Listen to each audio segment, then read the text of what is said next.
স্পষ্টভাৱে আপোনালোকক জনাই দিছোঁ 2000 পৰা হয়তো অক্টোবৰ মাহত আমাৰ 3000 মান টকা এটা হ'ব পাৰে আমি মানে কিমান হ'ব সেইটো আমি নাজানো। নমস্কাৰ, স্বাগতম জনাইছোঁ নিউজ আছামৰ অন্য এটা ভিডিঅ'লৈ। মামাই কিয় ভয় কৰে ৰান্ধনীসকলক? বৃদ্ধি নহয় দৰমহা, পুনৰ ৰামঠগন দিলে নেকি ৰান্ধনীসকলক? এই বিষয়টোৰ ওপৰত এইকাৰণেই ভিডিঅ' লৈ আহিছোঁ। আপোনালোকে যদি সেই ভিডিঅ'টো সম্পূৰ্ণকৈ চাই গম পাব, কিন্তু একেবাৰে শেষলৈকে চাব লাগিব, তেতিয়া আপোনালোকে এই ভিডিঅ'টিৰ থাম্বনেইলখন কিয় এনেধৰণে দিলোঁ আপোনালোকে গম পাব। আৰু যদিহে আপোনালোকে আমাৰ চেনেলত পোনপ্ৰথমবাৰৰ বাবে ভিজিট কৰিছে, তেনেহ'লে চেনেলটো ছাবস্ক্ৰাইব কৰি কাষৰ বেল আইকনটো প্ৰেছ কৰি ল'বলৈ নাপাহৰিব। আগলৈ এনেকুৱা ধৰণৰ ভিডিঅ' আহিলে আপোনালোকে যাতে প্ৰথমতেই পায়। চেনেলটো ছাবস্ক্ৰাইব কৰিব আৰু লগতে বন্ধু বান্ধৱীৰ লগত শ্বেয়াৰ কৰিবলৈ নাপাহৰিব। আহক আজিৰ ভিডিঅ'টি আৰম্ভ কৰোঁ। পোনপ্ৰথমে আপোনালোকক 3 তাৰিখৰ আগৰ অৰ্থাৎ 500 টকা যে দৰমহা বৃদ্ধি কৰাইছিলে তাৰ আগৰ এটা ভিডিঅ' ক্লিপ আপোনালোকক দিছোঁ। আপোনালোকে পোনপ্ৰথমে এই ভিডিঅ' ক্লিপটো চাই লওক। নমস্কাৰ ৰান্ধনী আই মাতৃসকল, অহা 4 জুলাই তাৰিখে আমি আন্দোলনৰ কাৰ্যসূচী লৈছোঁ। যিহেতু নেকি এতিয়া আপোনালোকে এই মহিলাগৰাকীয়ে যিখিনি কথা কৈছিলে, অৰ্থাৎ 4 তাৰিখ বা 3 তাৰিখে যি তেওঁলোকে আন্দোলন কৰিম কৈছিলে, তাৰ কিছু মুহূৰ্তৰ পিছতে মুখ্যমন্ত্ৰী ডাঙৰীয়াই ক'লে 500 টকা বঢ়াই দিম। ইয়াতে আপোনালোকে তেখেতৰ মন্তব্য শুনিব পাৰে।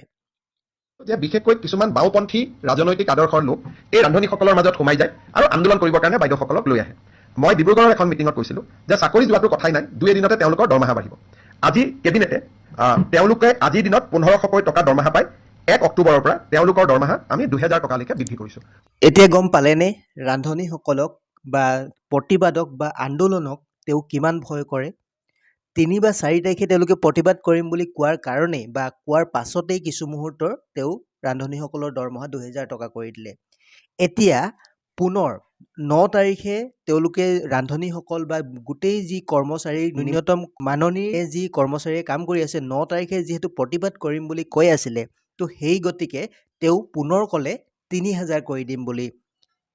কিন্তু এই ক্ষেত্ৰত এটা মন কৰিবলগীয়া কথা, পোনপ্ৰথমে মন্তব্যটো শুনি লওক। স্পষ্টভাৱে আপোনালোকক জনাই দিছোঁ 2000 পৰা হয়তো অক্টোবৰ মাহত আমাৰ 3000 মান টকা এটা হ'ব পাৰে আমি মানে কিমান হ'ব সেইটো আমি নাজানো। কিন্তু এতিয়া গম পালেনে মামাই কিয় ভয় কৰে ৰান্ধনীসকলক? অৰ্থাৎ 9 তাৰিখে যি প্ৰতিবাদ কৰিম বুলি কৈ আছিলে, তো সেই প্ৰতিবাদক ৰোধ কৰিবলৈ তেখেতে কৈ দিলে যে আপোনালোকৰ যি দৰমহা 3000 হ'ব পাৰে বুলি কৈছে, কিন্তু বাঢ়িব বুলি কোৱা নাই, মাত্ৰ হ'ব পাৰে কৈছে।